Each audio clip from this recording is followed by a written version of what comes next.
Father's Day, I did write something for my father. I hope I have the time.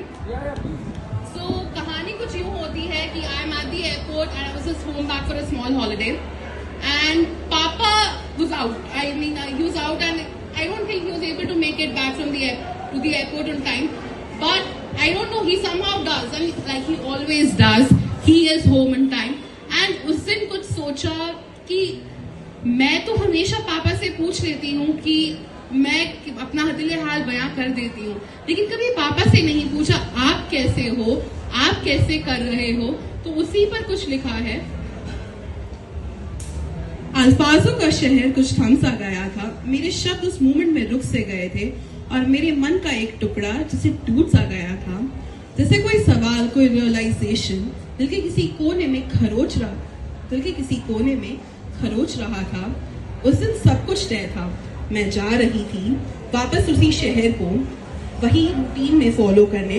घर की दहलीज पीछे छूट गई थी और साथ ही छूट रहा था वो एहसास कि कोई है जो बिना कुछ बोले मेरी हर बात समझ जाता है. मुझे बताया गया था कि पापा नहीं आ पाएंगे. काम था, मीटिंग थी, दूरी थी और बहुत सी वजह थी कि वो नहीं आ पाते. मैंने थोड़ी मायूसी से खुद के दिल में उस खुद को समझा लिया, पापा नहीं आए, लेकिन वो हर बार होते हैं, शायद इस बार वो नहीं आ पाए. लेकिन जैसे ही मैं एयरपोर्ट पहुंची, पीछे से फोन की घंटी बजी. उधर से वही आवाज आई, थकी पर स्थिर, बेटा पीछे देख, मैं तेरे पीछे खड़ा हूँ. वही थे पापा. मैं दौड़ पड़ी. जैसे ही दरवाजे खोला, I just went and hugged him. And as always वो हमेशा यही कहते हैं, तू आगे बढ़ने ऊंच हो, विच लिटरली मीन्स तू आगे बढ़, मैं यही हूं ना तेरे साथ. और फिर एक ख्याल आया दिल में, पापा कभी कुछ बोलते नहीं. ये अक्सर हम कहते हैं, लेकिन बिन बोले वो बहुत कुछ कह जाते हैं. कभी सर्द हवाओं में चादर बन जाते हैं, तो कभी तेज धूप में छाया बनकर वो साथ निभाते हैं. मैं तो हर बार अपने दिल का हाल बयां कर लेती हूँ पापा आपसे, लेकिन आप किससे कहते हैं?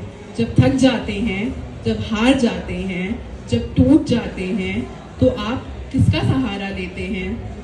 मैंने आपसे कभी पूछा ही नहीं, लेकिन आप हमेशा मेरी खामोशी पढ़ लेते हैं, मेरे डर को अपनी हिम्मत से ढाक लेते हैं. आप वो दरखत हैं जिसकी जड़ी गहरी है और चुप भी. मैं तो हमेशा यही सोचती हूँ, जब पापा आ गए तो सब ठीक हो गया. दुनिया भर की जद्दोजहद कॉर्पोरेट से लड़के आपको अपनी हर कहानी बता देती हूँ, लेकिन पापा माफ करना, कभी आपसे पूछा ही नहीं कि आप कैसे हो, आप